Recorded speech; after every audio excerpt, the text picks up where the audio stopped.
Estamos, como ya ustedes lo saben, en el octavo día desde el comienzo de la invasión rusa a Ucrania. Vladimir Putin comienza a tomar control de algunas ciudades estratégicas. Vamos a conversar acerca de esto con Guido Larsson, quien es analista internacional de la Universidad del Desarrollo. Profesor, ¿cómo está? Muy buenos días. Buenos días, muchas gracias por la invitación. ¿Cómo podemos leer lo que ha estado pasando durante las últimas horas? Hay obviamente informaciones contradictorias dependiendo de cuál sea la fuente, pero aparentemente muchas ciudades importantes están asediadas y algunas de ellas incluso controladas por las fuerzas rusas. Sí, me parece que la guerra tiene dos fases distintivas. Las primeras 48 horas involucraron el intento de Rusia de literalmente arrasar con Ucrania de forma rápida para generar condiciones en terreno que permitiese una salida política muy favorable hacia Moscú. Observamos después de eso de que los cálculos subestimando la resistencia ucraniana fueron inadecuados.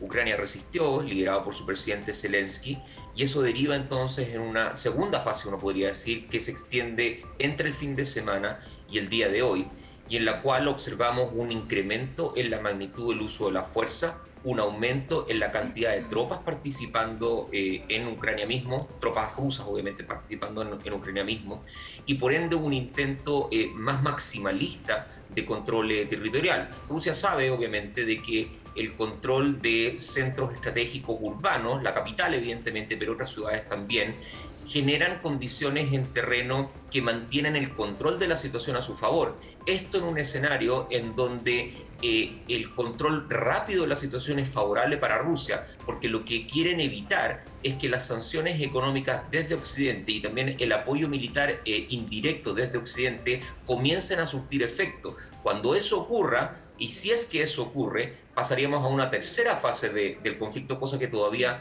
no sucede. Entonces estamos en una etapa en donde la magnitud de la violencia busca todavía mantener el control por parte de la Federación Rusa de forma tal de forzar a la parte a negociar, pero forzarla desde perspectivas de demandas maximalistas. Y eso es muy problemático, porque lo que estamos viendo es que la crisis humanitaria no se detiene, estamos viendo un crecimiento relativamente exponencial de la cantidad de víctimas civiles, y me temo yo de que ese escenario va a empeorarse con el término de la semana y con el comienzo del nuevo fin de semana. Profesor, buenos días. ¿Cómo podríamos analizar concretamente esto que ha ocurrido con el convoy de 60 kilómetros de largo?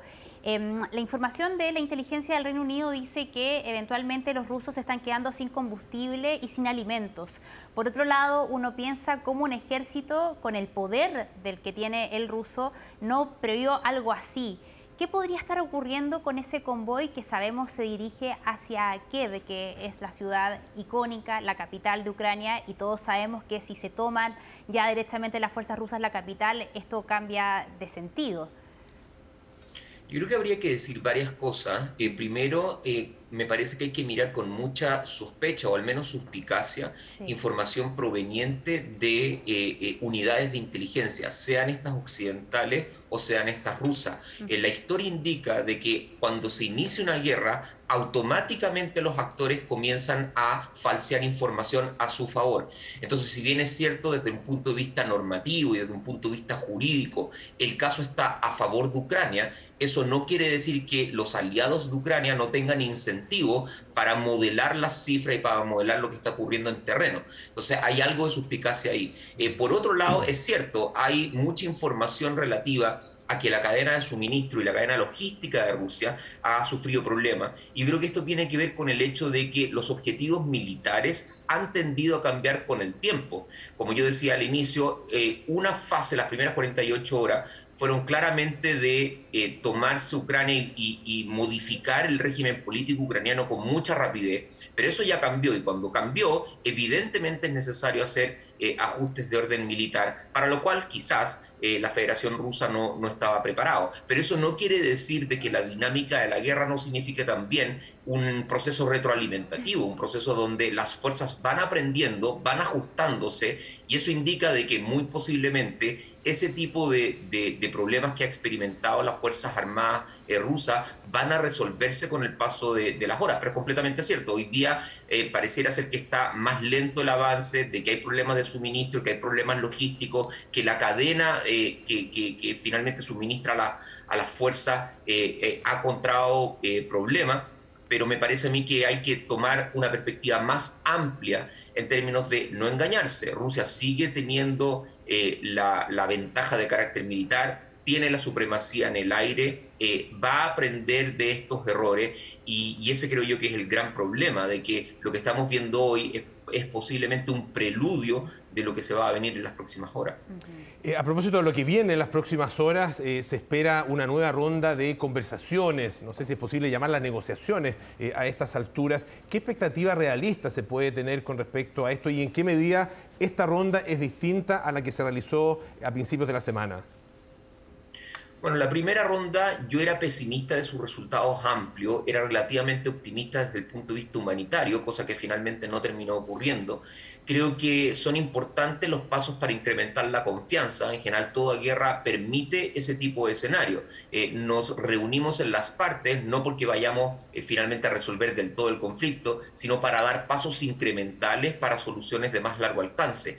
Mi esperanza es que esta nueva ronda de conversaciones o de negociaciones lleve a la generación de un corredor humanitario, que es lo que más se requiere ahora. Se requiere de que civiles con la necesidad de salir del país cuenten con un proceso eficiente, rápido y seguro para poder llegar a la frontera y para poder salir a Polonia, a Hungría u otros países, y eso no está ocurriendo.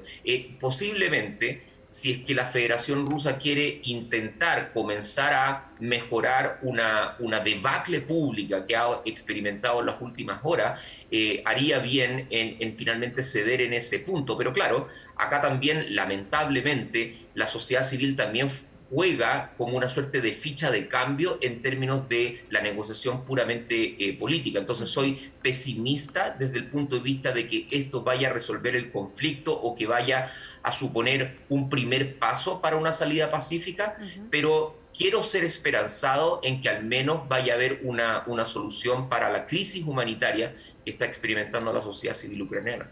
Ahora, profesor, todo esto se da en medio de declaraciones bien preocupantes. Ayer el canciller ruso dijo lo siguiente: una tercera guerra mundial implicaría el uso de armas nucleares. La respuesta de su par estadounidense dice que es el colmo de la irresponsabilidad que Rusia esté hablando de armas nucleares en este punto de la crisis. ¿Qué pasa en ese sentido? Porque sabemos que además hoy día, el secretario de Estado norteamericano va a viajar a Bruselas para reunirse con la OTAN. Estamos hablando de un conflicto que está involucrando a las máximas potencias mundiales, y ya tocar el tema de las armas nucleares nos preocupa incluso a este lado del mundo. ¿Qué podría pasar en ese ámbito? Sí, aun cuando la probabilidad del uso de armamento atómico sea mínima, es muy importante tomarlo en serio, porque aún en una probabilidad mínima, las consecuencias de su uso son absolutamente catastróficas, no solamente para la región, sino que para la civilización humana como un todo. Yo creo que, si bien es cierto, la crítica a esta mención es adecuada, yo creo que todos los europeos y los norteamericanos lo piensan, es decir, entienden de que este tipo de conflicto, como el que no se había visto en los últimos 80 años, puede eventualmente derivar en una situación que se transforme en una guerra más general. Yo creo que no estamos en ese momento aún, pero el análisis serio requiere ponerse en un escenario, por muy improbable que sea. Es cierto lo que dice Lavrov y lo que dijo en su momento también el ministro de Defensa ruso Shoigu, de que una guerra general tiene altas probabilidades de derivar en un conflicto nuclear, y si eso ocurre, como lo dijo en su momento, me parece que fue Kissinger o puede haber sido un líder chino, no lo recuerdo en este momento, pero se dice de que la tercera guerra mundial se pelearía con armas nucleares, pero la cuarta se pelearía con palas y con piedra, y eso tiene completa razón, ¿no? Una tercera guerra nuclear que derive una tercera guerra mundial, que derive en armamento nuclear implicaría finalmente el término de la civilización tal cual como la conocemos. Exactamente, la destrucción mutua asegurada, y no solo la destrucción mutua asegurada de los intervinientes, ¿no es cierto?, sino que finalmente de la civilización. Muchísimas gracias, Guido Larsson, por todos estos comentarios. A que tenga muy buenos días. Buenos días.